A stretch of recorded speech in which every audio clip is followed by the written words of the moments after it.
Hello, God's people. Thank you for joining us today. Today's topic is heavenly religion. I know that might seem a little bit strange. And how would we know what heaven's religion is? Well, it's easy to consider that it's nothing like what we have here on earth. But if we're going to compare it to something as close as possible to heaven's religion, when it comes to those things that are here on earth, well, you might be surprised. Can you guess what it is? Islam. I know. A lot of you Western thinkers out there might be surprised. And that's okay, because a lot of what you think you know about Islam is not really accurate. And a lot of what people practice here in the earth today, it's not really Islam. They'll call it that, sure, but it's not what it is.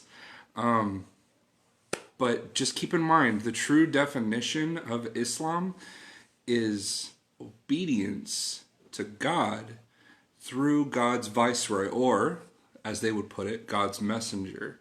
So the one that God places here to guide you, if you obey them, thereby obeying God, you are, quote unquote, a Muslim, okay? Or someone who abides in Islam, obedience to God, or obedience to Allah.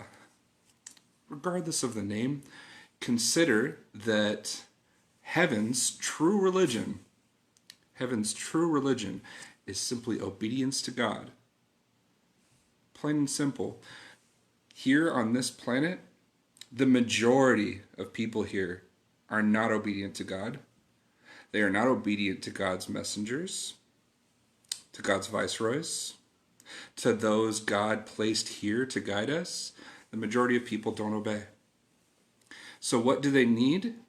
Well, unfortunately, those people who don't obey and must be placed in a remedial location outside of the kingdom as it's being established here on earth will be in a place called the outer darkness. And that place will be ruled by something very similar to what you know in this world as Islam.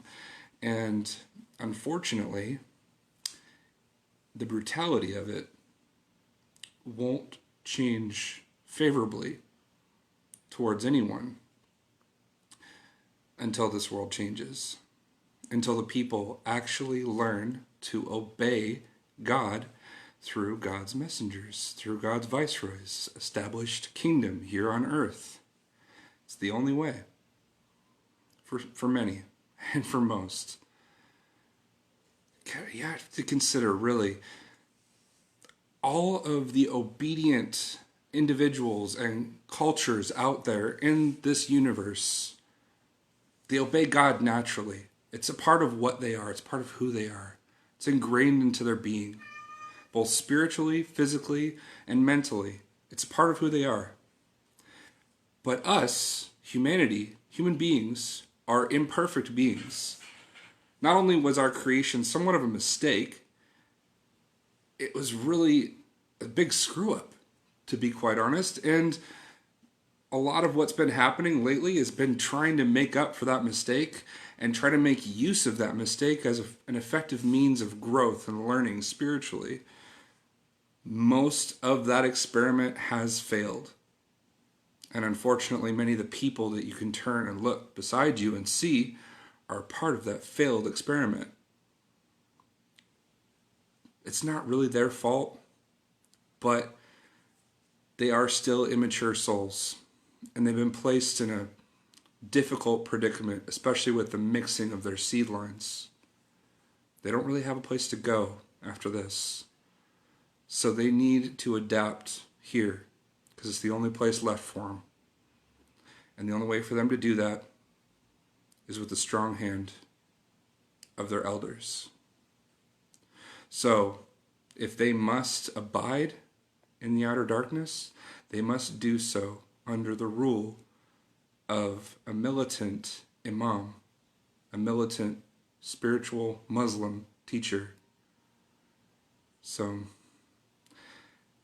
it is fortunate, though, for humanity, that we do get another chance, even if some must live in the outer darkness. Their path to God will be, just like anyone else, through obedience to God. And for those who have difficulty in reaching that obedience, it will be forced. Because this planet soon no longer belong to the disobedient. And just like the rest of the universe, all will obey God and the viceroys of God. And that is how God's kingdom will be established. If you didn't get to see it already, go back one day, scroll down a little bit in the congregation, and you'll see yesterday's live stream talking about God's kingdom and how we can bring God's kingdom into our lives. Do so while you still have the chance. Repent, love God, love each other. In the name of Lord Rael.